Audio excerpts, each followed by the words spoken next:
जी अस्सलाम वालेकुम। कहिड़ा हाल आहिनि सभई? उमीद थो कयां त तव्हां सभई ठीकु हूंदा। अॼु असांजो सिंधी अदब जो पहिरियों क्लास आहे, सिंधी लिटरेचर जो। ऐं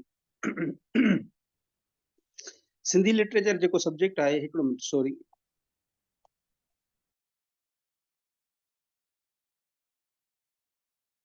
सिंधी लिटरेचर जेको एज़ अ सब्जेक्ट आहे, उहो CSS में बि आहे ऐं PCS में बि आहे, जेका सिंध पब्लिक सर्विस कमीशन वारी आहे। ऐं ॿिन्ही में ऑप्शनल सब्जेक्ट आहे। तव्हां सभिनी खे ख़बर हूंदी, ऐं तव्हांजा पास्ट पेपर वग़ैरह। ईअं न आहे जेको माण्हू ऑप्ट करे थो हुनखे का बि हुनजी ABC जी बि ॼाण न आहे, ईअं न आहे हूंदो। अॼु असांजो सिंधी लिटरेचर जो पहिरियों क्लास आहे। ऐं जॾहिं बि मां सिंधी लिटरेचर जो शुरू कंदो आहियां क्लास, त पहिरियां असां हिकिड़ो तारुफ़ वारो लेक्चर कंडक्ट कंदा आहियूं। उन तारुफ़ वारे में सिंधी लिटरेचर जो जेको सॼो कुझु आहे उनजो ख़ुलासो, यानी कि अॼु तव्हां हिकिड़े हिसाब सां सिंधी लिटरेचर जेको सॼो समूरो सब्जेक्ट आहे, उनखे तव्हां हिकिड़ो ओवरव्यू वठी वेंदा। त उन में छा छा हूंदो, कहिड़ियूं शयूं हूंदियूं, कीअं थींदो, छा पढ़िबो आहे, वग़ैरह वग़ैरह। ऐं यानी कि अॼु जे लेक्चर में तव्हांजो बेस ठहंदो। ऐं मुंहिंजा जेके बि लेक्चर अॻिते हूंदा, उहे जेकॾहिं तव्हांजो बेस हितां असांजो सुठो ठही वियो, त अॻिते जेका असांजी कचहरी आहे, असांजी जेको क्लास आहे, उहो सुठे नमूने सां तव्हांखे सम्झ में बि ईंदो। ऐं हिकिड़ी काफ़ी अंडरस्टैंडिंग ॿिन्ही साइडुनि खां हलंदी रहंदी। त पहिरियां त असांखे ख़बर हुजणु घुरिजे, असां अदब पढ़ूं था, लिटरेचर पढ़ूं था, त इहो अदब आहे छा। अॼु जो लेक्चर तव्हांजे लाइ हिकिड़ो शुरूआती लेक्चर आहे, बेस आहे, जंहिंमें नंढियूं नंढियूं जेके टर्मिनोलॉजीज़ आहिनि उहे असां सिखंदासीं। ऐं हिकु सॼे इन सब्जेक्ट जो निचोड़ ऐं सॼे सब्जेक्ट जो एज़ अ ख़ुलासो तव्हांजे साम्हूं अॼु पेश थींदो। पहिरियां त अदब ॾिसूं त असां अदब छा आहे। इनसाइक्लोपीडिया जेका ब्रिटेनिका आहे, उहा चवे थी त ख़्याल जो इज़हार जेको तहरीर हेठि अचे थो, उहो अदब आहे। यानी इन्हनि जेको बि वेस्टर्न लिटरेचर आहे, या ब्रिटिश लिटरेचर आहे, या को बि जेके अंग्रेज़ आहिनि, उन्हनि वटि लिटरेचर छा आहे। यानी तव्हां जेको कुझु लिखो था न, उहो लिटरेचर आहे। जेको कुझु लिखो था, चाहे उहो तव्हां सही लिखो, सही यानी कि पॉजिटिव थॉट्स, चाहे उहे तव्हां पॉजिटिव थॉट्स लिखो, चाहे नेगेटिव थॉट्स लिखो, उहो छा आहे, अदब आहे उन्हनि वटि। हा, इहो आहे, तव्हां एतिराज़ करे था सघो त अदब ईअं न आहे। अच्छा, लफ़्ज़ अदब, जेकॾहिं अदब जी असां लिटरल माना ते ॾिसूं त हिकिड़ी शइ पॉजिटिव आहे। यार, तो में अदब ई न आहे, तो में एतिराम ई न आहे। ऐं उहा शइ जेका पॉजिटिव हुजे, वरी उन में नेगेटिविटी कीअं थी अची सघे। ठीकु आहे न, माना जेका आहे मिसाल, तव्हां जेका आहे इंग्लिश लिटरेचर जो अगरि तव्हां पढ़ियो हूंदो कॾहिं, त रिस्टोरेशन एज उन्हनि जी हिकिड़ी लिटरेचर जी जेके जीअं पीरियड्स आहिनि, असां वटि सूमरनि जो दौरु आहे, समन जो दौरु आहे, उन में अदब कीअं कीअं हलियो, त उन्हनि वटि बि हिकिड़ी जेके न उहे पीरियड्स ई आहिनि, ईअं सम्झो। रिस्टोरेशन पीरियड हिकिड़ो आहे जेको 17वीं सदी में उन्हनि वटि आयो।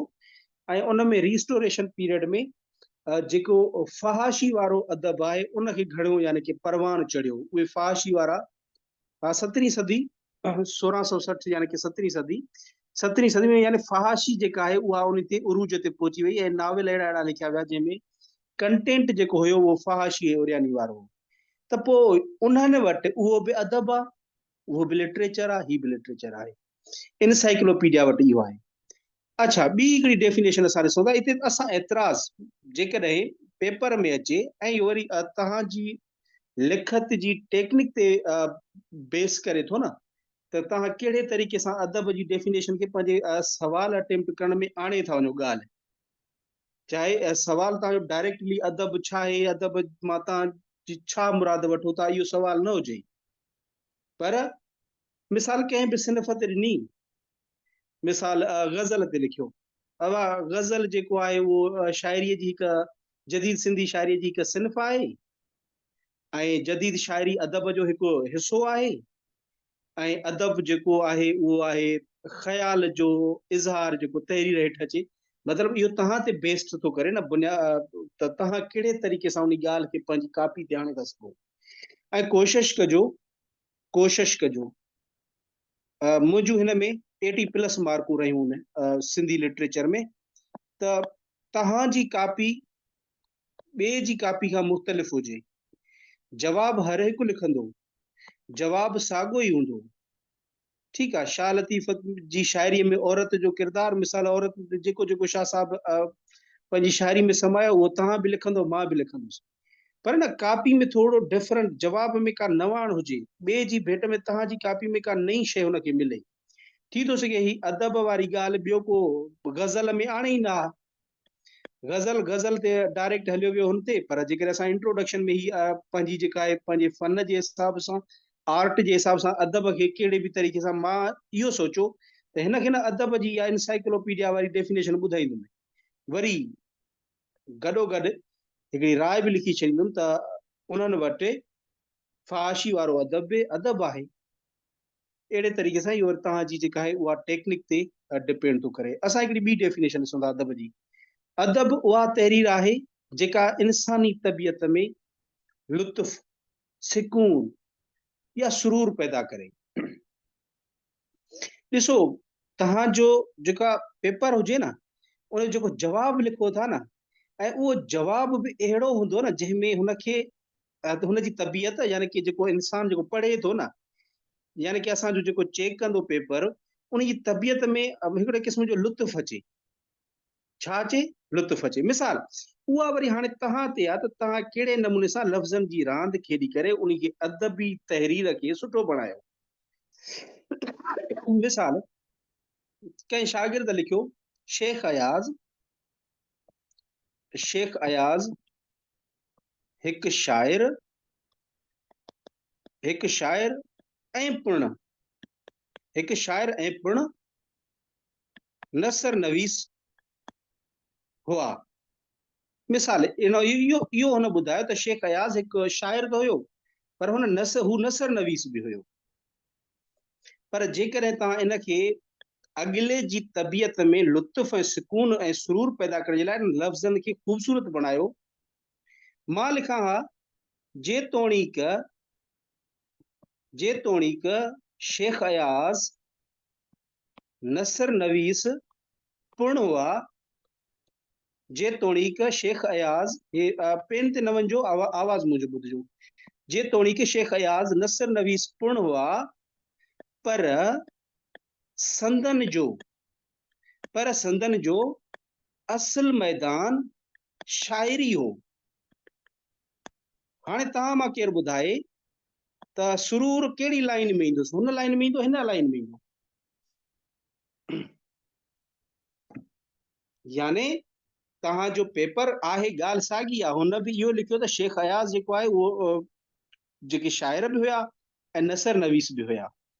मां बि उहा ई शइ लिखी, पर मुंहिंजी तहरीर में उहा जेका मां हुनखे अदब वारो लहजो ॾिनो ऐं अदब वारी मिठास हुन में आंदी, जंहिंजे करे इम्तिहान वारो जेको चेक करण वारो आहे त उन ज़रूरु मुंहिंजी कापी खे थोरी प्रेफरेंस ॾींदो ॿिए जी भेट में। ठीकु आहे, इहा सम्झ में अची वई। अदब उहा तहरीर आहे जेका इंसानी तबियत में लुत्फ़, सुकून या सुरूर पैदा करे थी। जेकर असां लफ़्ज़ अदब जी जेकर उनजी चीर फाड़ कयूं, यानी कि लिटरल मीनिंग असां ॾिसूं त अदब अरबी लफ़्ज़ दब बेबदका दब मां निकितल आहे, जंहिंजी माना आहे जानवर। यार हे वरी छा थी वियो, जानवर थी वियो? अदब जानवर आहे, ठीकु आहे, अदब छा आहे, जानवर आहे, पर ईअं न आहे। यानी अदब उहो रस्तो आहे जंहिंसां हिकु जानवर खे इंसान बणाए सघिजे थो। हाणे जेकर न असां हिन मां वञूं, हिन डेफिनेशन हिन मां जेका असां जेको कढूं था, पंहिंजो नतीजो कढूं था, उहो बि असांजो नेगेट करे थो त अदब हमेशह पॉज़िटिव हूंदो आहे, उहो पॉज़िटिव चेंज आणींदो आहे मुआशरे में, उहो पॉज़िटिव चेंज आणींदो आहे। को बि अदब नेगेटिव, उनजो मक़सदु नेगेटिव का चेंज आणणु न हूंदो आहे। ठीकु आहे। हाणे हिकिड़े इंसान खे हिकिड़े जानवर खे इंसान बणाइयो रस्तो आहे। यानी जेकॾहिं मां हिते चवां अदब छा आहे, रोशनी आहे। अदब रोशनी आहे। रोशनी कीअं आहे? उहा रोशनी यानी ऊंधाई मां कढी असांखे रोशनी ॾांहुं अचे थी। यानी जानवर मां असांखे इंसान बणाए थी, इहो अदब आहे असांजो। अॻे हो न चवंदा हुआ, को शेर ॾिसंदा न, वॾा वॾा जेके शाइर पोयां पंहिंजा गुज़री चुका आहिनि, उहे जॾहिं शेर पढ़ंदा न, ख़बर अथव शेर जॾहिं पढ़ंदा हुआ त चवंदा यार हिन शहर में त अदब ई नथो मिले, हिन शहर में त अदब ई नथो मिले। यानी अॻे जेके न असांजा उहे ईअं चवंदा, ज़बानी चवंदा, यानी उन्हनि वटि बि हुयो त इन शहर मां असांखे पॉज़िटिव को थॉट मिले, पॉज़िटिव मुआशरे खे जेका आहे उहा चेंज मिले। यार हिन शहर में त को अदब ई कोन्हे, माना इहो मुहावरो आहे हिकिड़ो जेको पुराणे दौर में हिकु इहो थी वियो। ॿी जेका आहे अदब माना रेहड़ियूं पाईंदड़ ॿार खे चीच मां वठी हलणु सेखारिणो। यानी छा, अदब जेको लफ़्ज़ आहे उनजी माना छा आहे, रेड़ियूं पाईंदड़ जेको ॿार आहे रेड़ियूं बांबड़ा पाए थो, उनजी चीच मां वठी उनखे हलणु सेखारणु, यानी रहनुमाई करणु उनजी। यानी अदब जेको आहे तव्हांजी रहनुमाई करे थो, तव्हांखे जुस्तजू ॾियारे थो, जुस्तजू ॾियारे थो, यानी तव्हां कोशिश कयो, हलणु सिखो, कोशिश कयो, जेको अदब में मक़सदु समायल आहे उनखे अप्लाए कयो, पंहिंजी ज़िंदगी में आणियो। जदोजहद आहे। जेकॾहिं मां इन सभिनी खे आणियां त अदब रोशनी आहे, अदब जुस्तजू आहे। जुस्तजू कीअं, जेके ॿार खे असां हलणु सेखारियूं था, अदब यानी इहो आहे तव्हांजी ग्रूमिंग करे, तव्हांजी पर्सनैलिटी, तव्हांजी लाइफ, तव्हांजी ज़िंदगी खे संवारे, उहो अदब आहे। अदब जदोजहद आहे, हिकिड़े मुआशरे खे पॉज़िटिव जेको आहे पॉज़िटिविटी ॾे वठी हलण जी हिकिड़ी जदोजहद आहे। अदब सिधी राह ॾेखारे थो।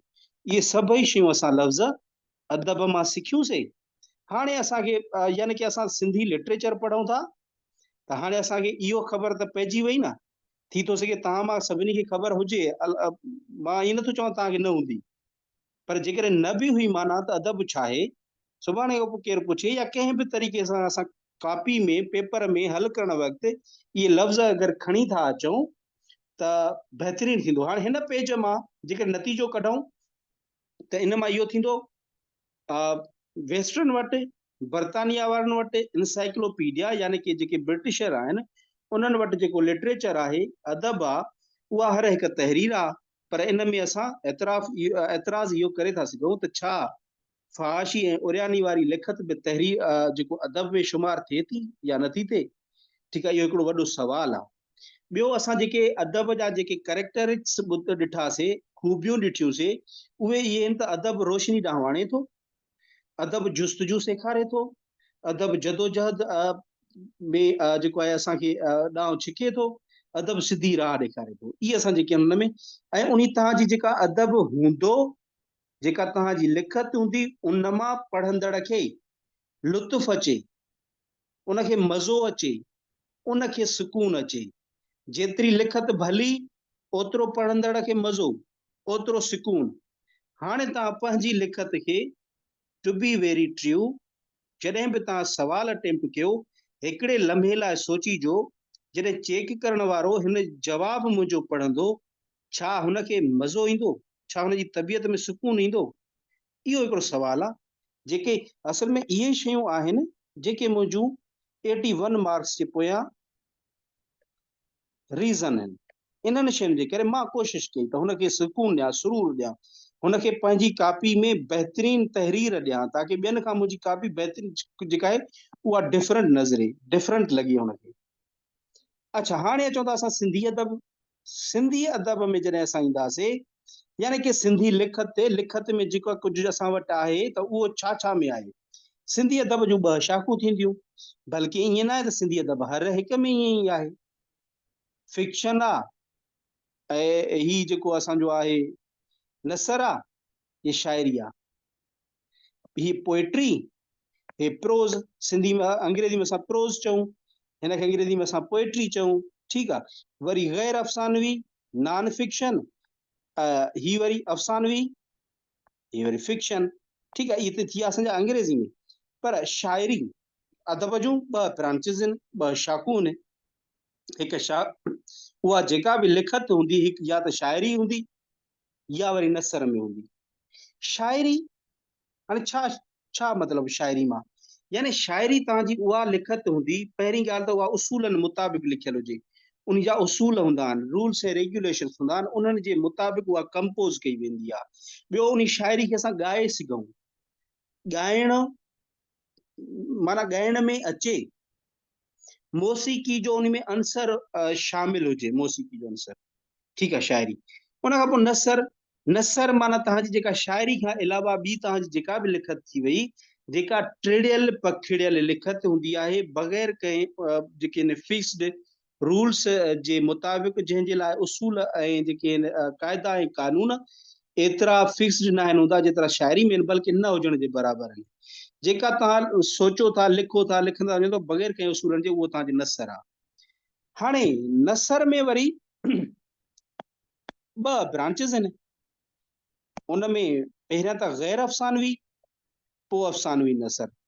अच्छा जी, गैर अफ़सानवी, गैर अफ़सानवी यानी कि उहो हक़ीक़त हूंदी, उन में सच कुझु थियो हूंदो, छा सच लिखियल हूंदो, सच यानी उन में को ठाव ठाहियल न हूंदो, इहा ॻाल्हि यादि कजो, ठीकु आहे। उहा हक़ीक़त बयान हूंदी।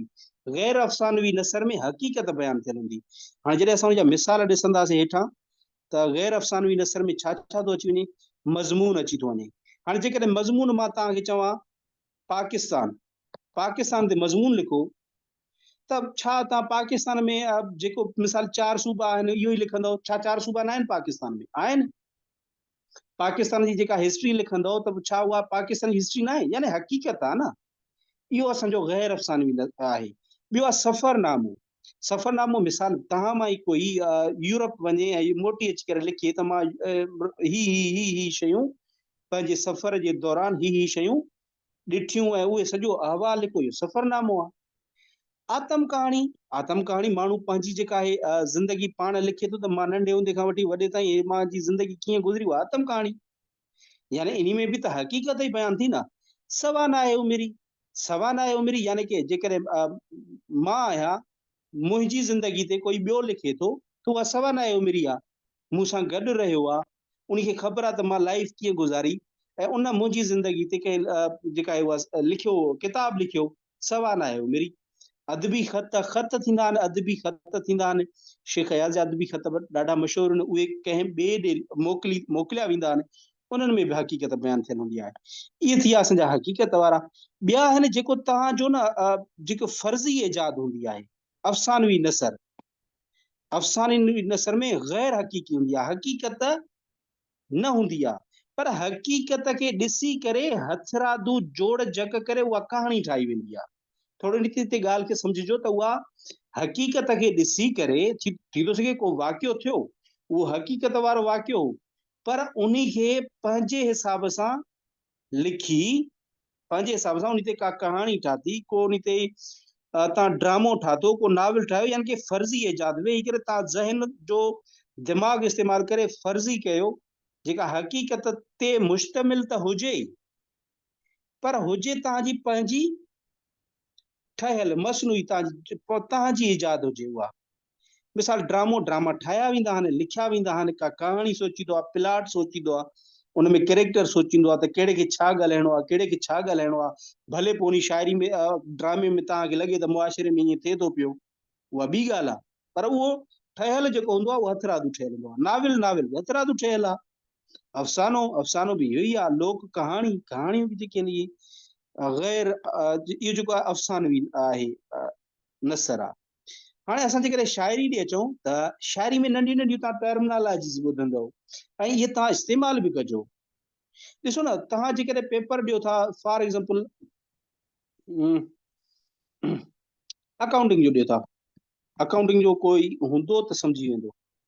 अकाउंटिंग जी जेका आहे टर्मिनोलॉजीज़, जेके वर्ड्स आहिनि, उहे त इस्तेमालु करणा पवंदा न असांखे।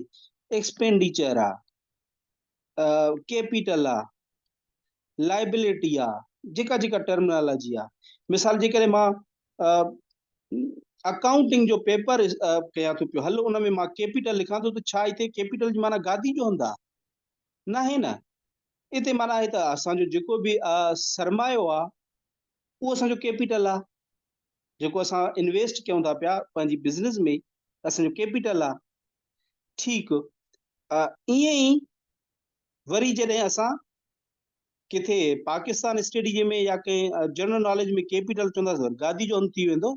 त अहिड़े तरीक़े सां हर हिकु सब्जेक्ट जी पंहिंजी टर्मिनोलॉजी हूंदी आहे।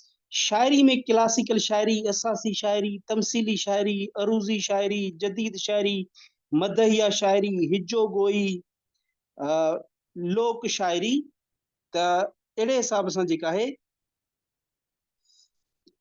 ठीकु आहे, त उहे शयूं असांखे मिलंदियूं। पर असांखे कॾहिं गौर कयो त इहे आहिनि छा, इहे छा आहिनि। त इन्हनि खे असां ब्रीफली ॾिसंदासीं ऐं पोइ असां अॻिते हलंदासीं। ही शयूं पहिरियां असांजूं बेस ठाहिण जूं। हाणे तव्हां हिकिड़े मिंट जे लाइ मूंखे ॿुधाइजो त मुंहिंजो आवाज़ वग़ैरह अचे पियो ऐं ॻाल्हियूं सम्झ में अचनि पियूं, त पोइ असां अॻिते हलूं। जी सर, बिल्कुलु आवाज़ अचे थो, सम्झ में बि अचे थो। सम्झ में बि अचे पियो, ठीकु आहे, ठीकु आहे। हाणे हिन में अच्छा, ही असां छो हिनखे मां हिते छो आंदो, छो त तव्हांजो जेको पेपर आहे न, उन पेपर में क्लासिकल शायरीअ जूं सिन्फ़ूं ॾिनल आहिनि, अरूज़ी शायरीअ जूं सिन्फ़ूं ॾिनल आहिनि, बल्कि ही जदीद शायरी जूं, जदीद शायरी में अची वेंदियूं। इहो अॻिते पेज अचे थो त उन में असां ॾिसी वठंदासीं। हाणे असां चवंदा पहिरियां क्लासिकल शायरी ते। त क्लासिकल शायरी जी ॿिनि तरीक़नि सां तव्हां उनखे बयान करे था सघो। ठीकु आहे, हिकिड़ो आहे उनजो स्ट्रक्चर जे हिसाब सां। ठीकु आहे, स्ट्रक्चर जे हिसाब सां। मिसाल, जेका बि शायरी कई थी वञे न, शायरी त फॉलो कंदी आहे रूल्स ऐं रेगुलेशन। हर हिकु त ईअं शायरी नथो करे सघे। छा असां बसि आख़िरी जेको आहे काफ़ियो हिकु जहिड़ो ठाहे करे हिकिड़ो गज़ल ठाहियोसीं उहो थी वियो न। जेकॾहिं को हूंदो न हुनजो ॼाणू, उहो चवंदो हे छा माना, न वज़न रखियो थी, न बर रखियो थी, छा कयो थी। त शायरी जा उसूल हूंदा आहिनि। पहिरियां जेके हा, जॾहिं काज़ी कादर हुयो, शाह करीम बुलड़ीअ वारो हो, ख्वाजा मोहम्मद ज़मान लोहारी वारो, वेंदे करे शाह लतीफ़ ताईं, उन वक़्तु जेके उसूल फॉलो कया वेंदा हुआ ऐं उन उसूलनि जे बुनियाद ते जेका शायरी कंपोज़ कई वेंदी हुई, सर वॉइस उहे इशू हो रहा हुया। सर, जी, हाणे आवाज़ अचे पियो? वॉइस इशू है जी सर, हाणे क्लियर है। हाणे ठीकु आहे, ओके ओके। उन वक़्तु जेके शायरीअ जा उसूल कया वेंदा न, हाणे ॿ उसूल पुराणे ज़माने में हिंदी ॿोली आहे न, ॿोली आहे हिंदी ॿोलीअ जी हिंदी शायरीअ जा उसूल, हिंदी शायरीअ जा उसूल। ठीकु आहे, उसूल यानी कि उन जा रूल्स रेगुलेशन जंहिंजे हिसाब सां उहे कंपोज़ कंदा हुआ। ठीकु आहे, हिंदी शायरीअ जा उसूल फॉलो करे कंपोज़ वेंदे शाह लतीफ़ ताईं, कलोड़नि जे दौर ताईं जेका बि शायरी कंपोज़ थी आहे, उहा इन्हनि जे बुनियाद ते थी आहे। उन खां पोइ कलोड़नि जे दौर में अरबी ॿोली जी शायरी जा उसूल इंट्रोड्यूस थिया, यानी कि इंट्रोड्यूस त होॾे थिया, अरबन ॾे थिया, पर असांजी जेका सिंधी शायरी में आहे त उहे कलोड़नि जे दौर में अरबी ॿोलीअ जी शायरी जा उसूल आया। अरबी ॿोली जी शायरी जे उसूलनि खे छा चइबो आहे? इल्मे उरूज़। ठीकु आहे, इल्मे उरूज़। जॾहिं तव्हां ॿुधंदव न अरूज़ी शायरी, त तव्हांजे ज़हन में इहा शइ अचणु खपे त इहा अरूज़ी शायरी जेका आहे, इहा जेका कंपोज़ थियल हूंदी, इहा जेका ठहियल हूंदी, इहा जेका लिखियल हूंदी, त इहा रूल्स ऐं रेगुलेशन्स उहे फॉलो कया हूंदा जेके इल्मे उरूज़ यानी अरबी ॿोलीअ वारी शायरी जा उन्हनि अरबन सगोरनि जेके ॾिना हूंदा, उन्हनि ते बेस्ड हूंदी। तव्हां मां अगरि को लिटरेचर सां दिलचस्पी रखंदो हूंदो या शायरी सां, फ़इलन, फ़ाइलन, फ़ऊलन, मफ़ऊलतन, अलाए छा छा माना उनजो लफ़्ज़ जी जेका आहे उहा जोड़ जक हूंदी आहे। ईअं न थियो त वरी अॼु अलाए छा था असां पढ़ूं, अॼोको लेक्चर न अचे सम्झ में त बि ख़ैर आहे। ठीकु आहे, मां हिकिड़ी शइ बेस ठाहिण जी कोशिशि थो कयां त ताकी अॻिते असांखे कंहिं बि क़िस्म जी परेशानी न हुजे। परेशान न थिजो त अलाए काॾे असां हलिया विया आहियूं। ठीकु आहे, असां वटि ॿ उसूल थी विया। ठीकु आहे, हाणे पहिरियां जेका बि शाह लतीफ़ ताईं शायरी थी, उहा हिंदी ॿोली जे शायरी जा उसूल, जंहिंखे हिंदी छंद विद्या चवंदा आहिनि। हेॾे इल्मे उरूज़ चइनि, हेॾे छा चइनि? हिंदी छंद विद्या। हाणे तव्हां खां जेकॾहिं इंटरव्यू में बि SPSC वारनि पुछो न त हिंदी छंद विद्या छा आहिनि, हिंदी छंद विद्या छा आहे, जवाब इहो हुयो त हिंदी ॿोलीअ जी शाइरी जा उसूल आहिनि। हिंदी छंद विद्या जेके सचल सरमस्त इस्तेमाल किया, जेके सामी इस्तेमाल किया, जेके काज़ी कादन इस्तेमाल किया, उन्हनि जी बुनियाद ते इनमें सोरठो ईंदो, इनमें दोहो ईंदो, ॾोहीड़ो ईंदो। त इहे सोरठो, दोहो, ॾोहीड़ो इहे छा आहिनि? इहे पढ़ंदासीं, इहे तव्हांजे सिलेबस में शामिल आहिनि। ठीकु आहे। हाणे इल्म उरूज़, हाणे जेका क्लासिकल शाइरी कई वई न, त हैयत जे हिसाब सां यानी स्ट्रक्चर जे हिसाब सां उन शाइरी खे क्लासिकल शाइरी चए थो वञे, जेका हिंदी शाइरीअ जे उसूलनि मुताबिक़ कई वई, यानी हिंदी छंद विद्या जे उसूलनि ते कई वई, इहा स्ट्रक्चर जे हिसाब सां। पर असल जेका डेफिनेशन आहे क्लासिकल शाइरी जी, उहा आहे मौज़ूअ जे हिसाब सां। क्लासिकल यानी के तव्हांजो टॉप वारो क्लासिकल, यानी चवंदो यार वाह क्लासिकल शइ वठी आयो आहियां, यानी टॉप ते जेको हुजे न, टॉप वारो यानी फर्स्ट क्लास जेका हुजे, तव्हांजी टॉप ते शइ हुजे, उहा शाइरी जेका पंहिंजी अफ़ादियत यानी फ़ाइदो, गहराई, हुस्न ऐं सदाकत जे करे ज़माननि जे तूफ़ाननि ऐं इनकलाबनि ते हावी हुजे। हालतूं बदिलजनि पर शाइरी जी अज़मत में को फ़र्क़ु न अचे। जेकर न हिन सॼे पैराग्राफ खे मां कटे सटे ईअं चवां, बाबा क्लासिकल शाइरी उहा आहे जेका हर दौर में इहो लॻे त अॼु बि वैलिड आहे, अॼु बि वैलिड आहे। ईअं लॻे त ॼण त हीअ त अॼु ठाही वई आहे, हे त अॼु जा जेके आहिनि उहे शयूं जेके आहिनि बयान थी करे पई। हर दौर में हालतूं बदिलजनि पर उहा जेका आहे न, उहा एप्लीकेबल हुजे पोइट्री। शाह लतीफ़ जी शाइरी या काज़ी कादन जी शाइरी हुजे, सचल सरमस्त जी, अॼु बि ईअं लॻंदो आहे त अॼु जूं हालातूं ऐं सच्चाई उनखे बयान थी कनि पियूं। ठीकु आहे। सदाकत हुजे, सदाकत जे करे इहा बि हिन में जेका आहे न, उहा मेन पॉइंट अथसि हुनजी क्लासिकल जी। त उन में सदाकत हुजे, सदाकत यानी कि उहा पंहिंजे दौर में जॾहिं कई वजी हुजे त उन में सच्चाई हुजे। शाह जेका बि शाइरी कई, शाह लतीफ़, सच्चाई सदाकत में बेस्ड आहे। मतलब हाणे कढी करे असां इहो मतलब कढी था सघूं त क्लासिकल शाइरी यानी हर दौर में पंहिंजी अहमियत खे बरक़रार रखे, हालातूं बदिलजनि पर ईअं लॻे त शाइरी अॼु बि उहा वैलिड आहे, एक्सपायर न थी चुकी आहे। इहो यादि रखिजो त एक्सपायर न थी आहे मतिलबु त। पोइ जेकर इन मौज़ूअ जे हिसाब सां असां अचूं त छा उरूज़ी शाइरी बि क्लासिकल शाइरी थी सघे थी? हैयत जे हिसाब सां असां चयोसीं त जेका इल्म उरूज़ यानी कि अरबन वारो ऐं हिंदी छंद विद्या यानी कि अरबी हिंदी ॿोली, पोइ हिते जेके बि क्लासिकल शाइर थिया आहिनि उन हिंदी छंद विद्या ते कई आहे। पर छा इल्म उरूज़ वारो बि क्लासिकल शाइर थी सघे थो? हाँ थी सघे थो, छो नथो थी सघे। उर्दू में मिर्ज़ा कलीच बेग, इहो मिर्ज़ा असदुल्ला गालिब, छा मिर्ज़ा असदुल्ला गालिब छा रूल्स उहे ई हिंदी वारा कया छा इस्तेमाल? न, उन हू बि कया, अरूज़ी बि कया, अरूज़ी बि कया, तॾहिं बि वो क्लासिकल शाइर आहे। त इन जो तालुक असल में हैयत सां न आहे। पर तव्हां न कंहिंखां पुछंदो त क्लासिकल शाइरी छा आहे, त उहे चवंदा साईं कलड़नि जे दौर ताईं जेका बि शाइरी शुरू खां सूमरनि जे दौर खां कलड़नि जे दौर ताईं कई वई, उहा क्लासिकल शाइरी आहे।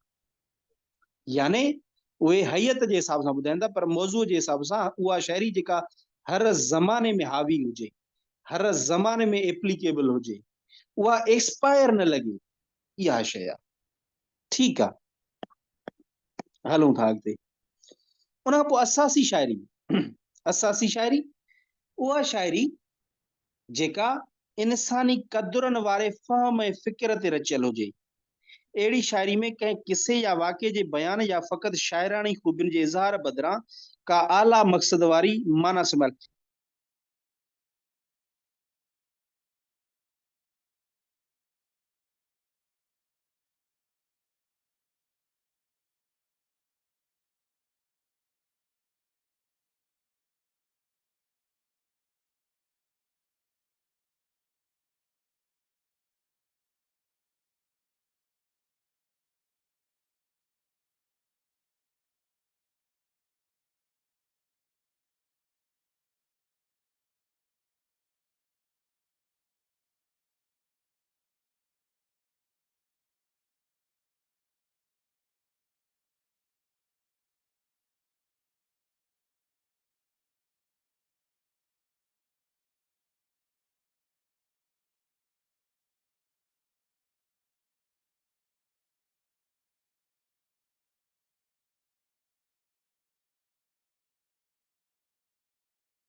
जी इंतहाई माज़रत था, इंटरनेट जे थोरो डिस्कनेक्ट थी वियुसि। अचूं था असां वापसि। आवाज़ अचे पियो मुंहिंजो? ये सर अचे थो। जी सर जी। मज़ो बि अचे पियो या निंड थी अचे? बिल्कुलु मज़ो अचे थो। सर वही अचनि पिया पर हलायूं पिया कमु। हाँ ये ॻाल्हायो, सच ॻाल्हायो, निंड बि अचे थी चओ। ठीकु आहे। अदा असासी शाइरी खे असां जेकॾहिं फ़क़ति हुन में ॻाल्हायूं सफ़ा 16 लफ़्ज़नि में, त जेका आरज़ी ज़िंदगी बदिरां न, जेका पोइ वारी ज़िंदगी आहे जंहिंमें वहदानियत जो ज़िक्र हुजे या न, जेका असांखे अलाह ॾे वठी हले, त उन क़िस्म जी शाइरी जेका बि हूंदी आहे उहा असासी शाइरी सॾिबी आहे। ऐं इन जो जेको बानी सॾियो थो वञे असासी शाइरी जो, उहो काज़ी कादन खे सॾियो थो वञे। त माना उन जी जेका इमारत आहे काज़ी कादन साहब उहा जोड़ी आहे। ठीकु आहे। मिसाल काज़ी कादन जो असासी शाइरी जो हिकिड़ो मिसाल मां हिते आंदो आहे। उहो हूंदो छा आहे त को वाक़ियो हूंदो आहे, पर उन वाक़िए जे पोयां जेका न को आला मक़सद वारी ॻाल्हि समायल हूंदी आहे। जोगी जाॻायोसि सुतोसि निंड में, तंहिंखां पोइ थियोसि संदे पिरियां पेचरे। हाणे जोगी हिन खे जाॻायो, ही निंड पियो बेड ते, एसी में निंड में पियो, जोगी अची करे जाॻायोसि, पोइ थी वेही रहियो, पोइ वरी सिधे सिधे पेचरे ते हलियो। त हिन मां मतिलबु इहो न आहे। मतिलबु हिते जोगी जो मतिलबु अथसि मुर्शिद। उन मुर्शिद सां जॾहिं हुनजो नातो जुड़ियो, तॾहिं हू जेको आहे न पहिरियां निंड में हुयो, चाहे मतिलबु निंड में गफ़लत वारी, हुनखे पंहिंजे ज़िंदगी जे मक़सदनि जी ख़बर न, त मुंहिंजी ज़िंदगी जो मक़सदु छा आहे, बेमक़सद पे गुज़रेसि। पर जॾहिं हिन जोगी सां हिन जो रब्त जुड़ियो, हिन जो मुर्शिद सां रब्त जुड़ियो, त हिन उन गफ़लत वारी निंड मां जागी पियो।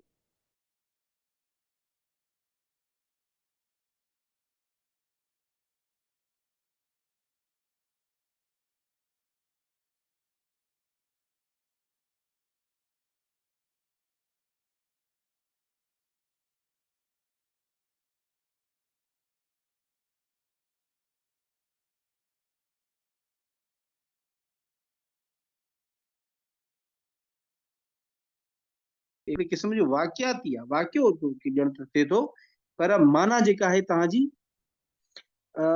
जेकॾहिं न तव्हां इंग्लिश लिटरेचर जा असां बि आहियो, त तव्हां उन में मतिलबु त पंहिंजी लिखत में मिसाल ॾियोसि, एक्सप्लेन कयोसि मिसाल।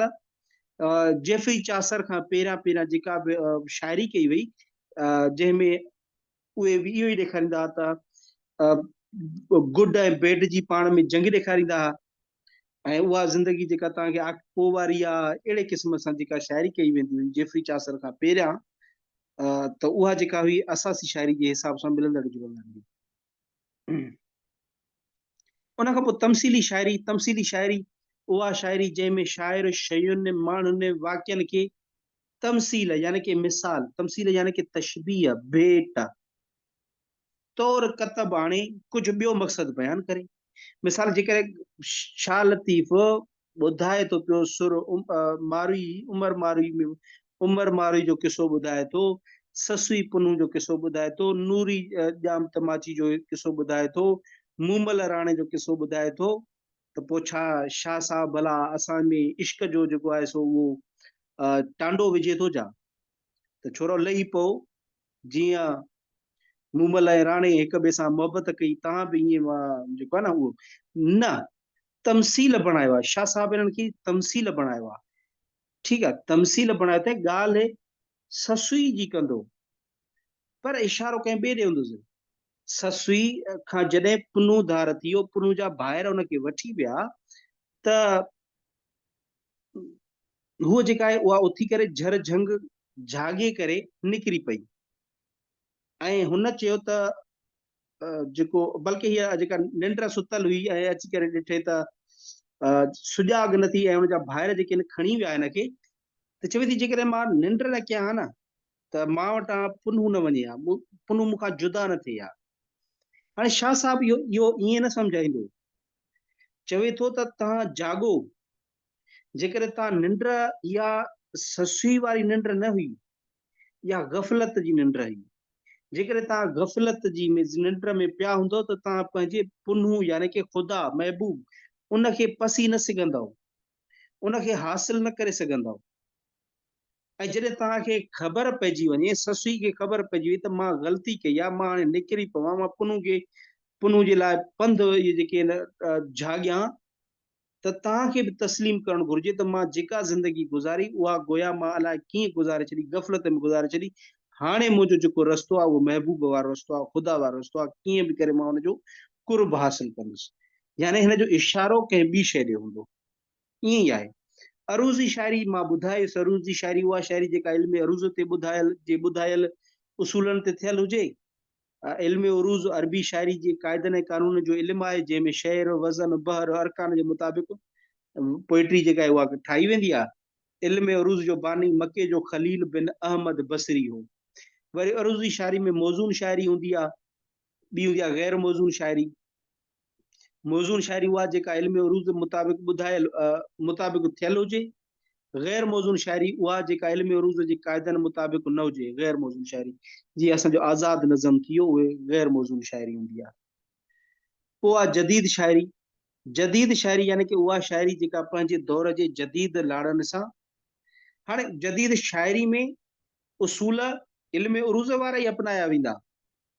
जदीद शाइरी, हिते जदीद शाइरी टॉपिक जे हिसाब सां आहे, हैयत जे हिसाब सां न आहे।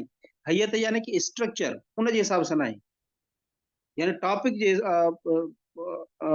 जेको आहे न मौज़ू जे हिसाब सां आहे, सब्जेक्ट जे हिसाब सां।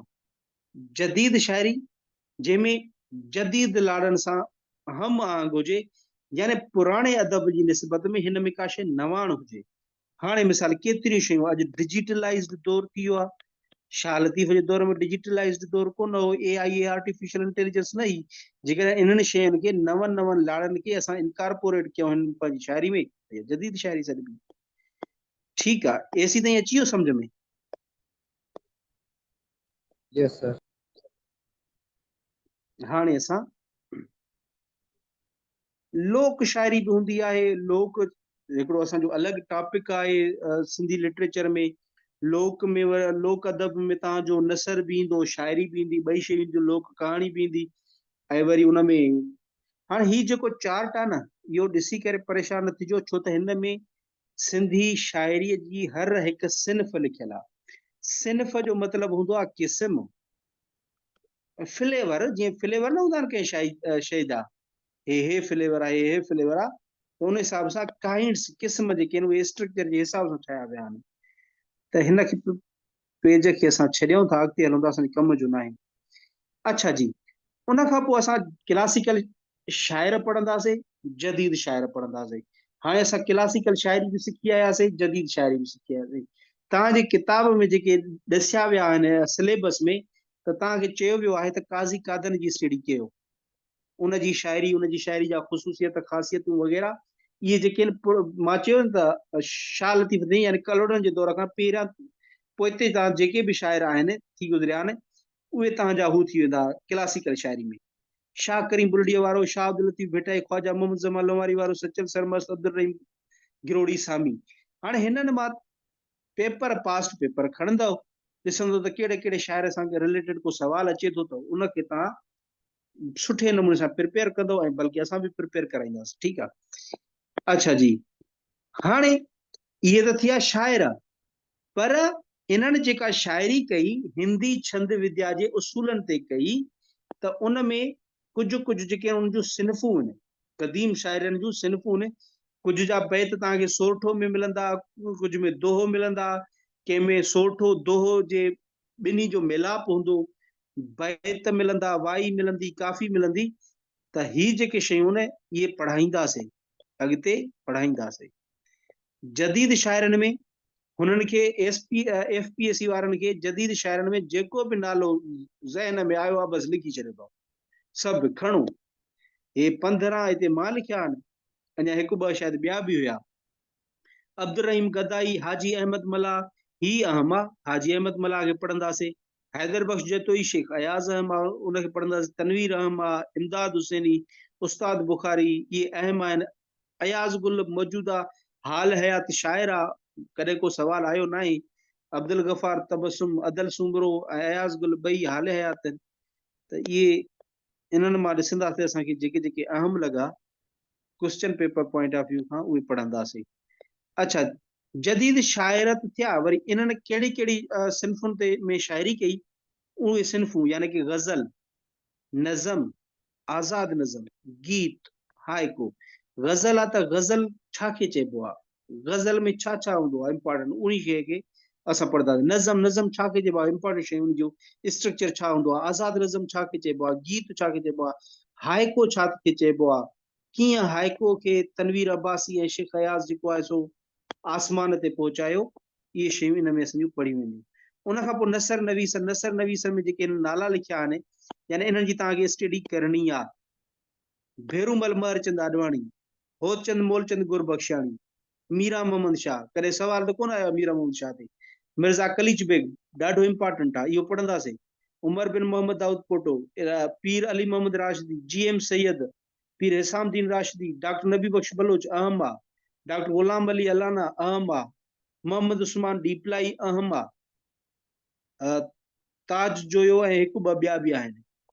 ऐं वरी इहे जेके नसर नवीस आहिनि, इन त शाइरी त न आहे, ॿी लिखत आहे शाइरी खां अलावा। उन्हनि छा में लिखियो, कहिड़ियुनि कहिड़ियुनि क़िस्मनि में माना लिखिया, वरी उन जी स्टडी। नाविल, नाविल आहे त नाविल जा कहिड़ा क़िस्म थींदा, नाविल जा कहिड़ा जेके उनके पार्ट्स आहिनि, हिसा आहिनि, स्ट्रक्चर छा हूंदो आहे। वरी नाविलनि में नाविल नवीस कहिड़ा कहिड़ा मशहूर आहिनि, कहिड़ा नाविल नवीस सिंधी में मशहूर आहिनि।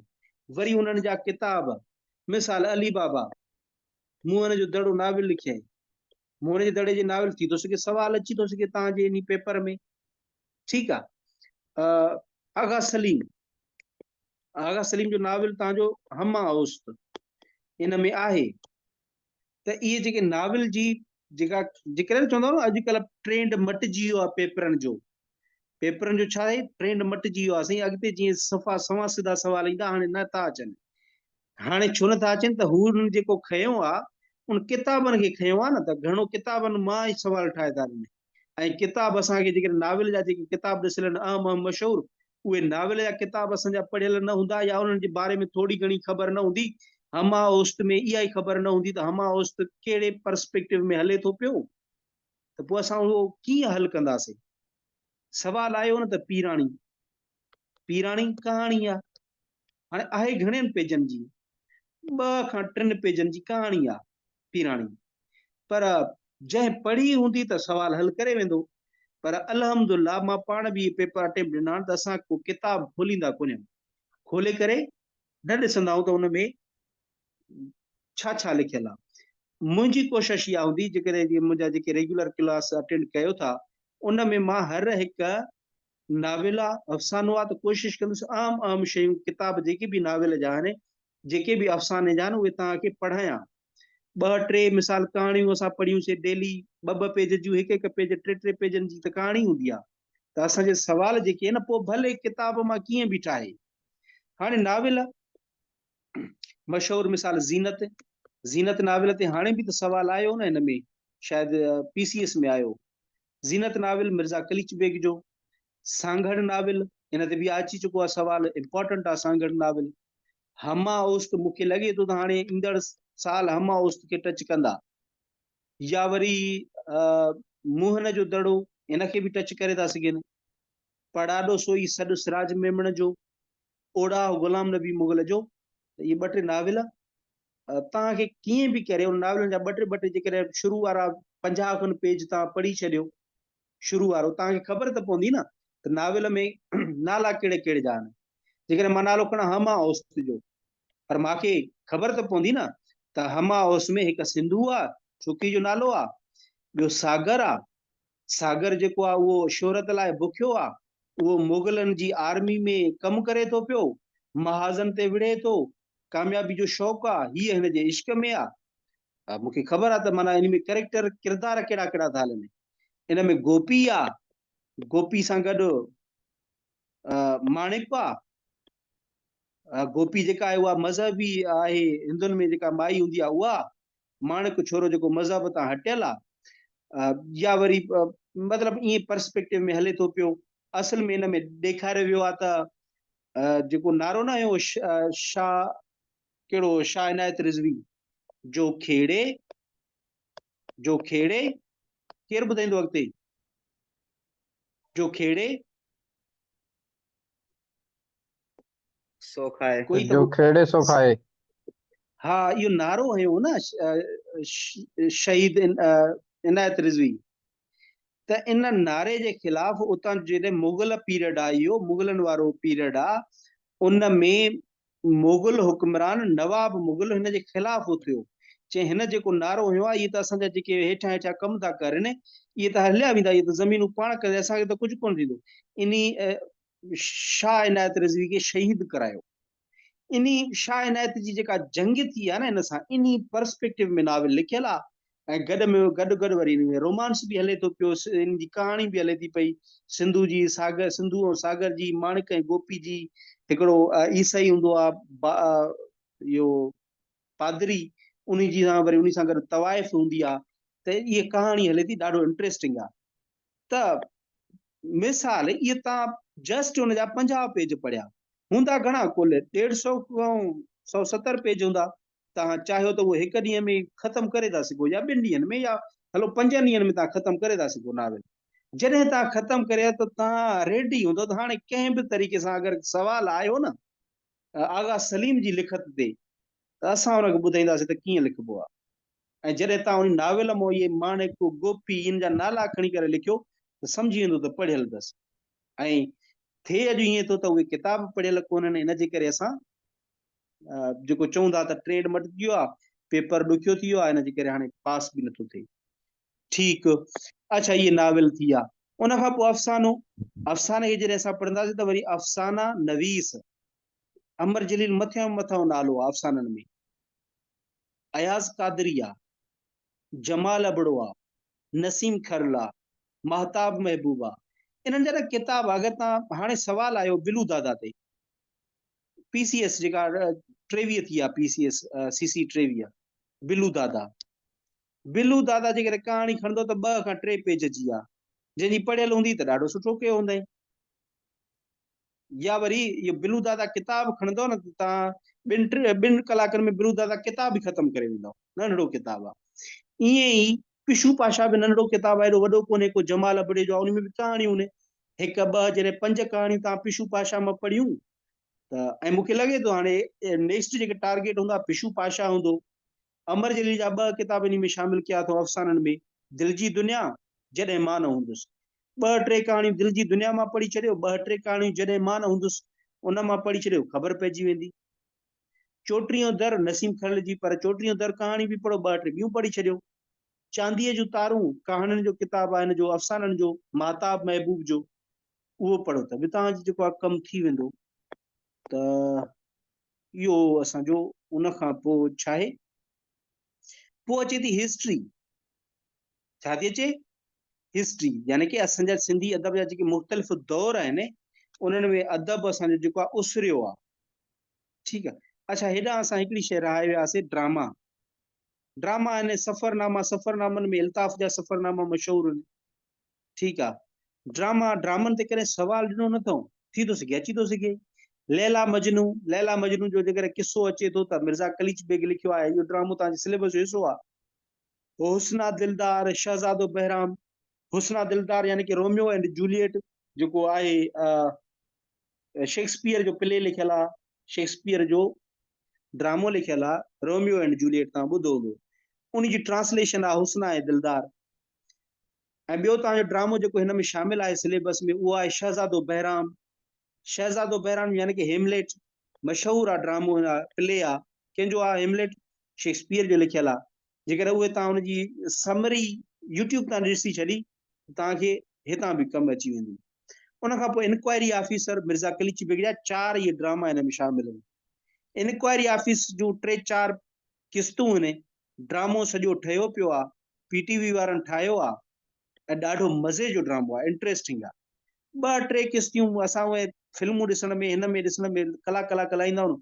3-4 कलाक जो छा, 3 कलाक जो छा हूंदो।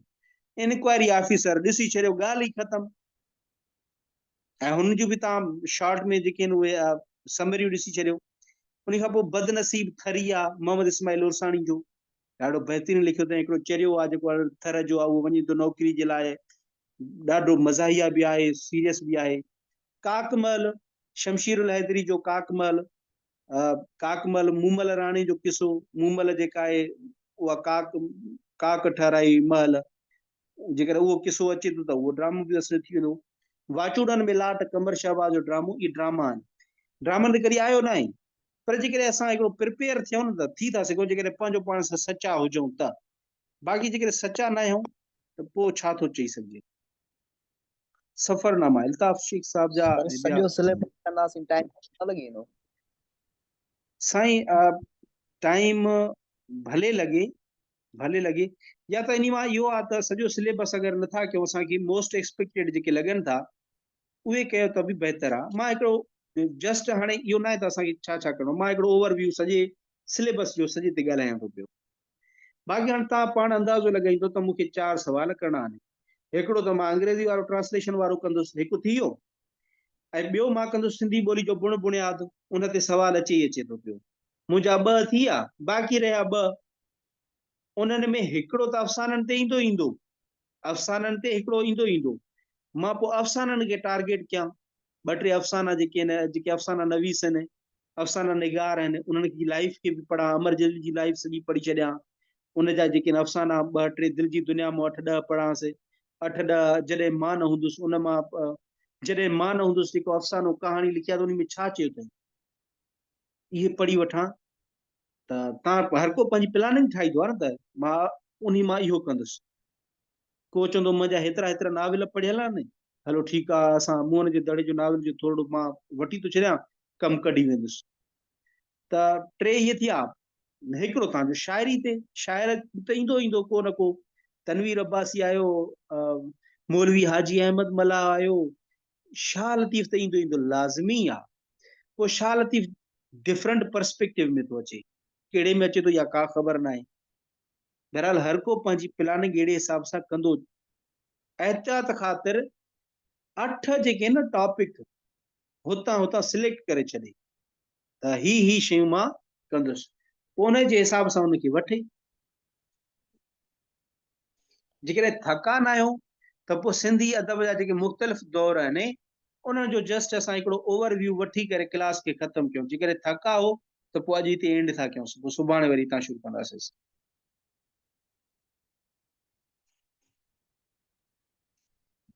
भले सर सर भली वठी छॾियो कंटिन्यू। सॼो। जी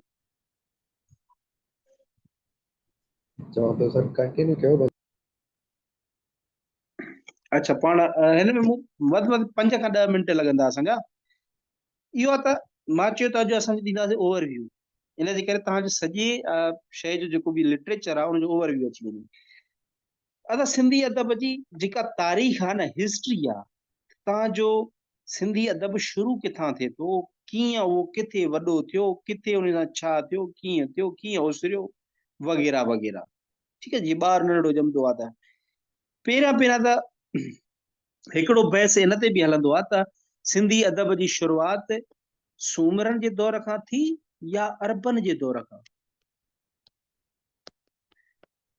चयो थो वञे त कुझु निशान मिलनि था, अरा बरा कनकरा की मंदरा वग़ैरह जो हिकिड़ा 2 शहर आहिनि।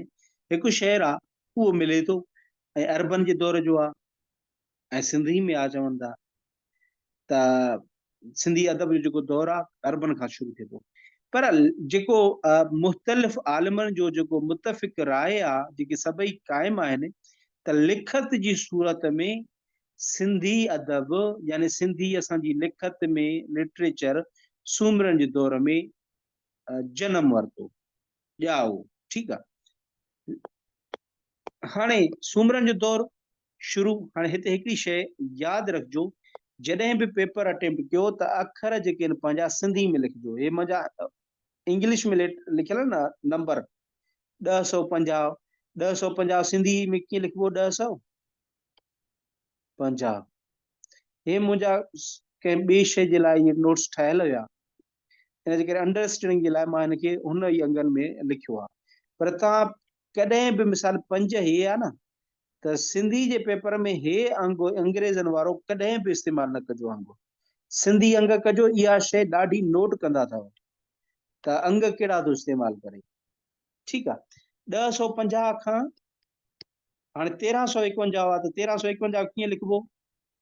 हे 1351 1351 ताईं हे टाइम पीरियड हर एक जा तव्हांजे MCQs जे लाइ ही अहम आहिनि। MCQs में अची थो सघे त कहिड़े दौर खां सूमरनि जो दौर, समन जो दौर, अरगोन तुर्खान ऐं मुगलनि जो दौर, करोड़नि जो दौर, टालपुरनि जो दौर, अंग्रेज़नि जो दौर, हर हिक जा इहे लिखियल आहिनि, तव्हां पाण ॾिसी था सघो। हेठां हुनजे फेमस शाइर या अदबी शख्सियतूं सूमरनि जे दौर में भागू बान हो, समंग चारण हो, मुर्खा शेखण हुई। समन जे दौर में मखदूम अहमद भट्टी हो, शेख हमाद जमाली हो, नूह होत्याणी हो, इसहाक आहंगर हो, काज़ी कादर हुयो। ऐं अरगोन तुर्खान ऐं मुगलनि जे दौर में मखदूम नूह। ये बि तव्हांखे कॾहिं कॾहिं सवाल अचींदो आहे त कहिड़ो कहिड़नि जे दौर में हो। जेकॾहिं करोड़नि जे दौर में असां ॾिसूं त सवाल अचे सचल सरमस्त कहिड़े जो तालुक़ु कहिड़े दौर सां आहे? छा करोड़नि जो दौर? न, सचल सरमस्त हिते पियो आहे। सचल सामी टालपुरनि जे दौर जा आहिनि। सिंधी क्लासिकी शाइरी जी त्रिमूर्ति जी ख़बर आहे त कहिड़ी आहे? माइक ते ॿुधायो कोई। ट्रायलॉजी ऑफ सिंधी क्लासिकल शायरी। ट्रायलॉजी ऑफ सिंधी क्लासिकल शायरी। सिंधी क्लासिकल शायरी जो टे यानी कि रोशन जेके तारा आहिनि न, टॉप क्लास जा आहिनि सिंधी क्लासिकल शायरी में, उहे कहिड़ा आहिनि टे? धोखा ई हणो।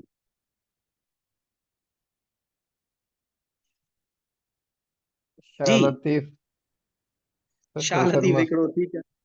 काज़ी सचल कादर। सरमस्त, काज़ी कादर, ठीकु आहे। कोई ॿियो बि धोखो हणे न, धोखो त हणो भला, अॼु निंड मां त जागो। सर नेट इशू अची वियो, अलाए कहिड़ो सवाल पुछियो तव्हां? सवाल पुछुम त सिंधी क्लासिकल शायरी जा टेड़ू कंहिंखे चयो वेंदो आहे? त्रिमूर्ति चवंदा आहिनि, त्रिमूर्ति, ट्रायोलॉजी ऑफ सिंधी क्लासिकल शायरी, यानी कि उहे क्लासिकल शायरी जा न टॉप जा शाइर आहिनि। हिकु त शाह लतीफ़ आहे। सर काज़ी कादन, शाह अब्दुल लतीफ़ सही, भिटाई सही। ऐं सचल सरमस्त। शाह सचल सामी, ये टे आहिनि। अच्छा सामी सर। इन में शाह, शाह सचल सामी। भाई चेन राय, बचूमल, लुंड, सामी समूरो नालो। इन्हनि खे चयो वेंदो आहे त सिंधी क्लासिकी शायरी जी त्रिमूर्ति, ट्रायोलॉजी ऑफ सिंधी क्लासिकल शायरी, यानी ये बेस्ट हुया। काज़ी कादन त हिकिड़ो ॿिज विधो न शुरू में, बाक़ी त कम खे रंग जेके आहिनि इन्हनि ॾिना आहिनि। अच्छा, ही तव्हां शाइर ॾिसी छॾिजो, अॻिले पेज ते असां हलूं था, ठीकु आहे। ऐं ही तव्हांखे सिंधी अदब जा जेके दौर आहिनि उहे मैडम पढ़ाईंदी, ऐं हर हिकु दौर खे पढ़ाईंदी, डिटेल में पढ़ाईंदी।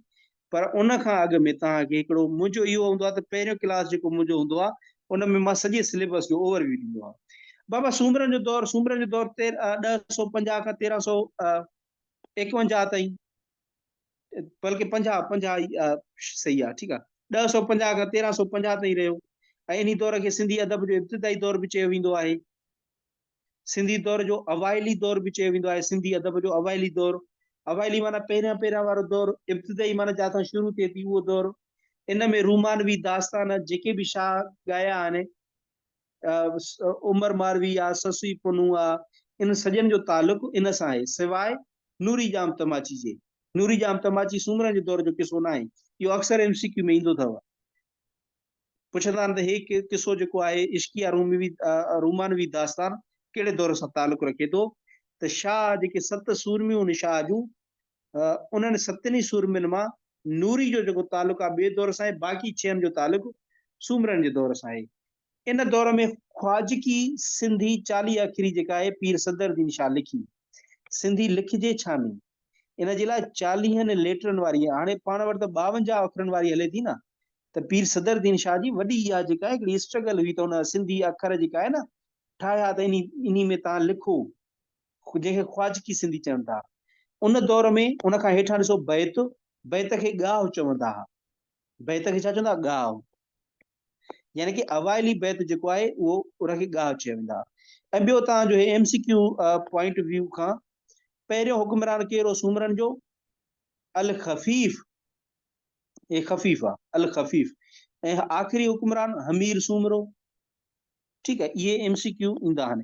हिन मां तव्हां में जेका टेबल आहे, इन में तव्हांखे एमसीक्यूज़ जे लाइ काफ़ी इंफॉर्मेशन मिलंदी। रज़मिया शाइरी, हाणे अच्छा हिन में ॾिसो त मथां सिन्फ़ लिखी आहे मां, यानी इहे सिन्फ़ूं इते जनम वरितो इन्हनि। शाइरी जी इन क़िस्म या नसर जे इन क़िस्म इन दौर में जनम वरितो। रज़मिया शाइरी शुरू थी। रज़मिया शाइरी हुनखे चवंदा आहिनि जेका जंग जे मैदान ते कई वेंदी। उन में जेके वेढ़ाक आहिनि उनजी बहादुरी में जेके आहिनि जंगी रुजुज़ जेके आहिनि उहे लिखिया वञनि, त उहा रज़मिया शाइरी हूंदी आहे। गिनान आया, गिनान यानी कि तव्हांजी मज़हबी जेका शाइरी आहे उहा। ठीकु आहे। ऐं ईच, ईच यानी कि सेरो, सेरो ॿुधो अथव? सोना तूं न वञ लाड़ पखो, इहो सेरो आहे? छा आहे? न आहे सेरो? हाँ, भला उहो जेके शादियुनि में हलंदा आहिनि, मुंहिंजो लखनि जो लीडर बीठो आहे वलर में, इहे जेके सेहरा आहिनि, इहे जेके इन जी शुरूआति थी आहे सिंधी में, पहिरियां सेरे खे चयो वेंदो गीच, जेको शादी जे मौक़नि ते ॻायो वेंदो हो। शाइर कहिड़ा कहिड़ा? भागू बान आहे, समंग चारण आहे, केराकोट ऐं कच्छ जो जेको आहे उतां जो रहाकू हुयो, पीर सदरदीन शाह।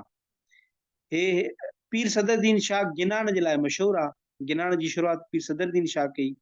ऐं पीर सदरदीन शाह ख्वाजगी सिंधी बि लिखी। मुरखा शेखणे त शाइर आहे जंहिं गीचक शुरू कया, सेरा शुरू कया। हे इस्माइली फ़िरके जे अरिड़हें इमाम पंहिंजे हिकु दाई खे तबलीग लाइ 1079 ईस्वी में सिंध मोकिलियो। संदसि तबलीग जे करे सूमरा हुक्मरान ऐं ॿिया माण्हू जेके आहिनि मुस्लमान थिया।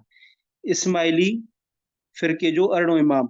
हाणे इस्माइलिन जो काओं जेको आहे इमाम हुयो जेको गुज़ारे वियो, 49 हो न, हाणे 50 थियो अथनि। ठीकु। उन खां पोइ समन जो दौर, समन जे दौर जूं हे जेके पहिरियूं उहे ॾिसो। वॾो शाइर समन जे दौर जो कहिड़ो आहे? एमसीक्यू अची थो सघे। वॾो शाइर काज़ी कादन आहे समन जे दौर जो। ठीकु आहे, काज़ी कादन समन जे दौर जो आहे, हुनजो दौर जो न अथव। इश्किया दास्तान, ॼाम लाखो ऐं मेहर राणी, ॼाम लाखो ऐं ओढ़ण, ॼाम अढो ऐं होथल परी, नूरी जाम तमाची। थी थो सघे एमसीक्यू अचे ॼाम लाखो ऐं मेहर राणी जो इश्किया दास्तान जो तालुक कहिड़े दौर सां आहे? त समन जे दौर सां आहे।